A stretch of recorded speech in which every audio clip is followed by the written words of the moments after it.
Vous recherchez un smartphone pour moins de 200 € mais vous ne savez pas lequel choisir? Eh bien vous êtes tombé sur la bonne vidéo car c'est ce qu'on va voir aujourd'hui dans ce top 3 comparatif des meilleurs smartphones pas chers pour moins de 200 € qu'on peut retrouver sur le marché en 2023. Donc là précisément le modèle que je vais vous présenter à l'heure où j'enregistre la vidéo, je vais dire directement les prix, au moins ce sera plus simple.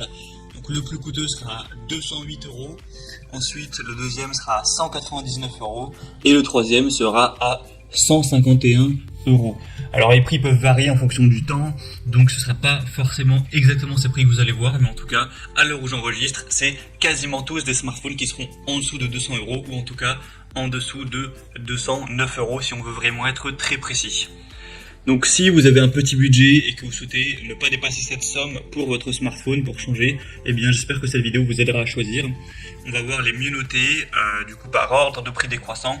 Et bien sûr il y aura tous les liens juste en dessous en description vers chacun des smartphones si vous souhaitez en commander un ou voir plus de détails. On commence donc avec le premier qui sera le Vivo Smartphone 5G. On aura 4,5 étoiles sur 5 en moyenne sur plus de 570 évaluations, donc c'est vraiment très correct. Comme je l'ai indiqué, le prix pour celui-ci est à 208 € et 5 centimes pour être précis, à l'euro j'enregistre, en partant du principe que ce prix peut bouger dans le temps. Vous aurez donc un réseau 5G qui vous permettra d'avoir une très grande vitesse au niveau de la connectivité pour que ce soit vraiment efficace lorsque vous naviguerez sur internet, etc. Sinon pour les fonctionnalités, la puissance entre guillemets du téléphone, vous aurez 4 Go de RAM. Ce qui certes n'est pas énorme, on va pas se mentir, c'est pas dingue, mais ça fait l'affaire pour une utilisation régulière, classique, pour aller sur diverses applications, pour aller sur YouTube, pour aller sur votre application bancaire, enfin voilà, toutes les choses un petit peu classiques, il n'y aura pas de souci. Après forcément, si vous voulez jouer à des jeux vidéo relativement gourmands avec une super qualité, ça risque peut-être, avec le temps en tout cas, de un petit peu plus ramer, ou ce sera moins efficient qu'avec forcément un smartphone haut de gamme, faut être clair là-dessus. Après au niveau de la mémoire de stockage, vous aurez 128 Go, ce qui est vraiment pas mal du tout, vous pourrez quand même pas mal mettre beaucoup de vidéos, de photos, vous pourrez faire beaucoup de choses quand même avec plus de 100 Go. Sinon on aura une très bonne caméra, 48 mégapixels, donc c'est vraiment une superbe, vous aurez un objectif en façade de 8 mégapixels, donc ce sera une superbe qualité avec 3 objectifs au total, donc pour des photos, des vidéos qui pourront vraiment bien rendre. La batterie sera à 5000 mAh, voilà, ce qui est plutôt classique, donc ça pourra bien sûr tenir la journée, comme tout autre smartphone Android plutôt classique. Et sinon vous aurez un écran qui aura une taille relativement normale également, que j'allais voir ça en détail, ça doit sûrement être autour de 6 pouces comme la plupart des smartphones qu'on peut retrouver sur le marché, c'est souvent parfois un petit peu en dessous de 6 pouces, parfois légèrement plus. Il sera très fin aussi, on aura une épaisseur donc de 8,5 mm. Donc voilà, si vous n'avez pas de coque ni rien entre vos mains, ce sera vraiment assez fin, donc assez agréable à ce niveau-là. Donc c'est aussi un point plutôt positif. Donc globalement, c'est un bon smartphone, vous pourrez voir vous-même les évaluations clients. Et en tout cas, pour la taille de l'écran, je précise exactement, c'est 6,58 pouces. Et donc voilà, vous pourrez voir plus de détails en passant par le premier lien en description. Un deuxième que je vous présente, c'est le Samsung Galaxy A13. Donc là c'est un modèle qui sera noté à 4,4 étoiles sur 5 sur plus de 1700 évaluations, donc ça reste très bien aussi. Le prix sera, à l'heure où j'enregistre, à 199,99 €, donc pile en dessous des 200. Vous aurez bien sûr pas de carte SIM qui est incluse, etc. Il faudra mettre la vôtre, ce n'est pas corrélé, votre fournisseur d'accès internet, etc. La carte SIM, là c'est vraiment juste la machine, le smartphone en lui-même. Donc un prix très intéressant. Sinon vous aurez une connectivité 4G, donc voilà, c'est très correct.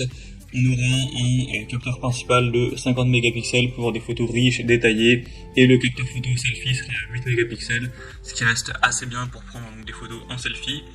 Un écran assez grand également, de 6,6 pouces, donc c'est vraiment pas mal, qui aura aussi une très bonne définition.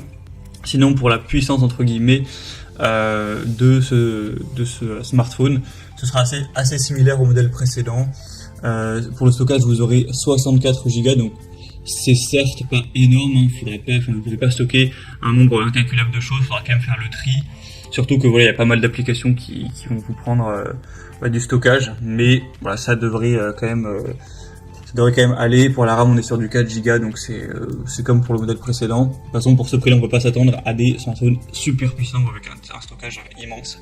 Et pour la batterie, c'est du 5000 mAh, une charge rapide à 15 watts, donc plutôt classique. Donc c'est aussi un modèle assez intéressant d'une marque quand même relativement reconnue. Encore une fois, vous n'allez pas pouvoir effectuer des tâches qui demandent énormément d'énergie avec une fluidité parfaite. Mais si c'est pour des fonctions basiques, bien sûr que ce smartphone suffira. Et on termine avec le Xiaomi Redmi Note 12. Donc c'est un smartphone qui est encore moins cher que les autres. Cette fois-ci, il sera, à l'heure où j'enregistre encore une fois, à 151,37 €. Les notations seront à 4,4 étoiles sur 5 sur plus de 298 évaluations, donc c'est assez positif. Et sinon, pour tout ce qui sera les fonctionnalités, c'est relativement ressemblant aux autres.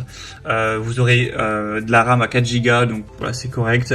128 Go de mémoire, donc là c'est quand même pas mal, vous pourrez mettre relativement beaucoup de choses, c'est mieux que le précédent.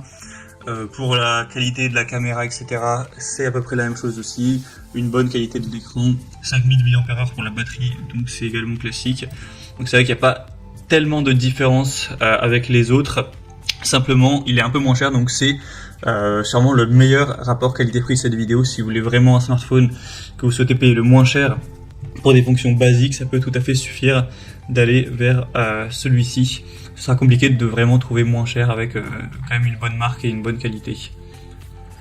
Voilà, c'était tout pour ce top 3 comparatif des meilleurs smartphones pour moins de 200 €, donc pas cher, qu'on peut retrouver sur le marché en 2023.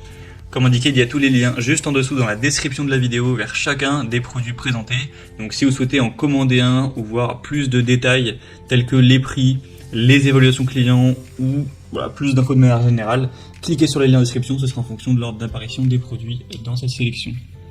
J'espère que cette vidéo aura pu vous faire gagner du temps pour ce choix. Je vous souhaite de passer une bonne fin de journée ou une bonne fin de soirée et je vous dis à très vite.